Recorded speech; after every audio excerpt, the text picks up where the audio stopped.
Over in the pages of Marvel Comics, Peter Parker is still reeling from some of the events of the previous storyline, in which his nemesis Benjamin Rabin, the emissary, was able to plunge New York City into absolute chaos. Peter Parker was able to go ahead and stop the emissary, but not without paying a huge price. My name is Ariko Braddock, and today I want to go ahead and focus in on how some of the characters of Amazing Spider Man are processing their grief after the surprise character death in the previous installment of the series. But before we get deeper into the video, I want to go ahead and encourage you to consider subscribing to the channel and hitting that like button if you enjoy our content.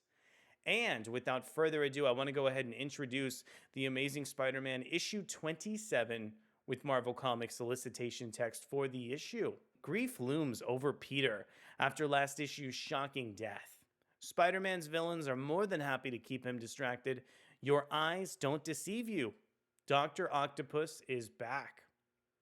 I want to go ahead and share the creative team behind the Amazing Spider Man issue 27.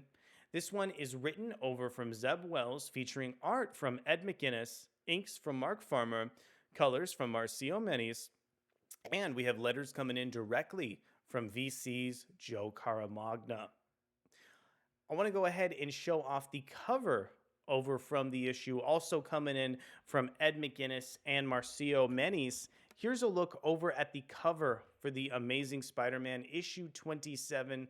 Love the creepy way that Dr. Octopus is kind of staring back at readers with small pictures of Blackcat and Spider-Man as well, kind of teasing their involvement in the issue.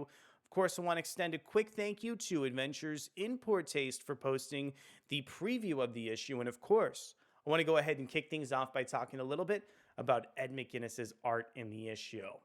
So after some of these previous issues were drawn by John Romita Jr., and John Romita Jr. doesn't always have that sense of precision in terms of the anatomy and some of the kind of facial expressions, I really do think that McGuinness has such a great kind of tone for this chapter, which is really just looking to catch up with the Amazing Spider-Man and check in on some of the kind of recent status quos of some of Peter Parker's supporting cast in the story.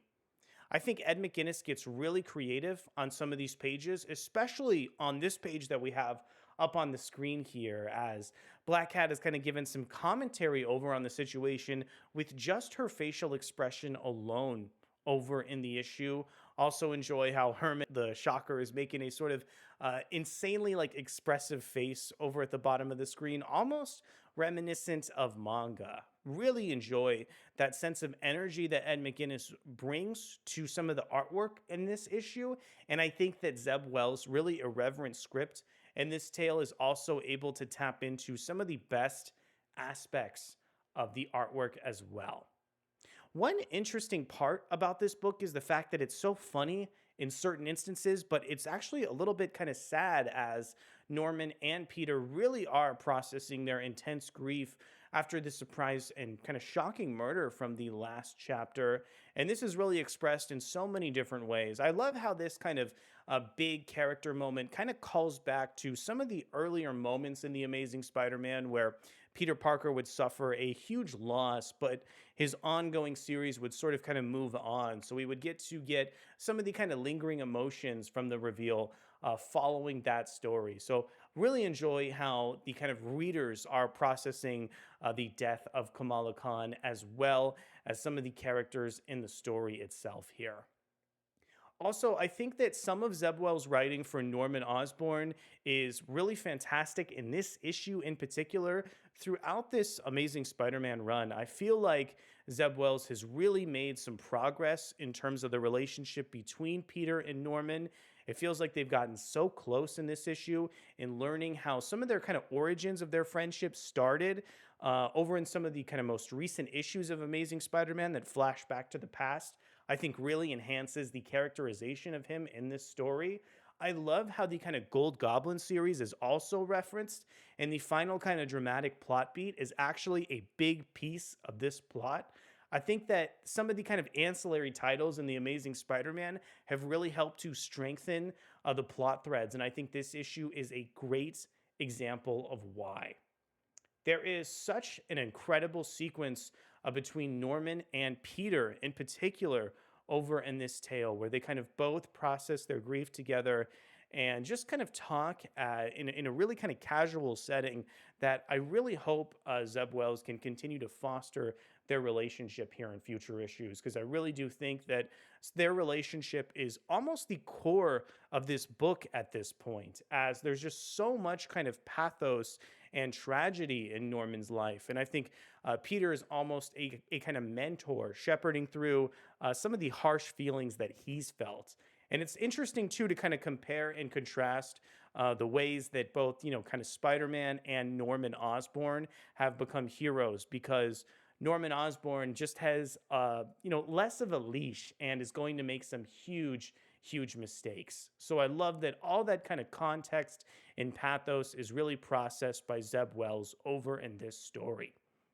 I also really enjoyed how Zeb Wells kind of wrote the character of Otto Octavius. Otto Octavius is so important, even among the rest of the kind of Spider Man rogues, due to Superior Spider Man and some of the other stories. So I really do think that the utmost care is required with fleshing out Octavius, and that giving him a new kind of status quo and a new development is a really interesting way to kind of proceed with this character. So very excited where this is headed. And I love the way that Zeb Wells always kind of writes these Spider-Man rogues, especially Dr. Octopus, with a sense of humor as well.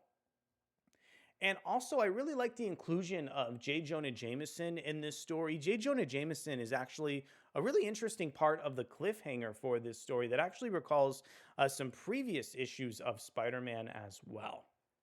So overall here, I'm really happy with some of the follow-up over on the Amazing Spider-Man 27. I think this story does such a great job fleshing out some of the character relationships between Peter Parker and the rest of his supporting cast. I think this issue has a lot of really fantastic sequences over between Peter and Norman in particular. I think there's also a couple of nice moments towards the very beginning of the issue between Peter Parker and Felicia Hardy, the Black Cat, as well. But I think one of the things I'm most excited about is to see where some of the kind of plot threads with Norman Osborn head to next.